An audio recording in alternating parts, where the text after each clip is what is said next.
So here we have the Fiat 124 Spider on an 18 plate. I'm going to start off by showing you inside the boot, and then we'll hop in and run through some controls from there. As we approach the back of the car, you can see we have reversing sensors and plenty of space in the boot. It's a very deep boot, as you can see. Okay, now that we're inside the car, we're going to start with the dials. On the right hand side, first of all, we have the speedometer. The rev counter is in the middle, and on the left hand side we have the fuel gauge and the total miles for this car, which are 15,695.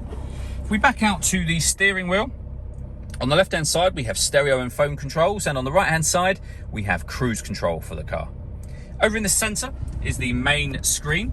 The movement that you make on the screen is all done using this dial and the collection of buttons that surround it. So this one will take you back to the home screen, which is exactly where we are at the minute. You can access some things, for example satellite navigation, by pressing that button, and when you look back up at the screen you'll see we're on the sat nav screen. We can go back to the home screen, we can pair our phone from there, we can access our radio from up here as well, and we can also listen to our own music up there too.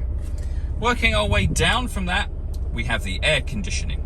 So you can determine the temperature, the fan speed, and the direction of the air.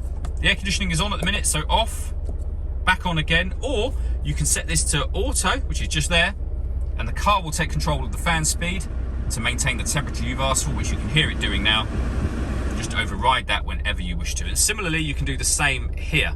Set it to auto and the car will determine where it needs to distribute the air within the car to maintain the temperature that you've asked for.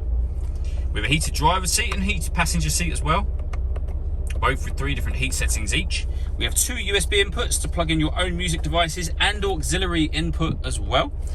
On top of that, this car's got a 6-speed manual gearbox, and then back to the buttons where we started a moment ago. The roof operation on this car is very, very easy. You have a catch just here you can loosen off. Just give that a push and then push it down, and there you go, that's clicked into position.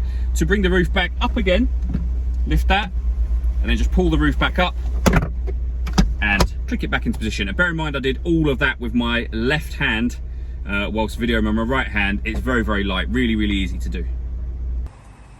All that leaves me to say is thank you for taking the time to watch this video. If you'd like to come and see the car in person and have a test drive, please feel free to call any of our MJA sites. We'd love to hear from you soon.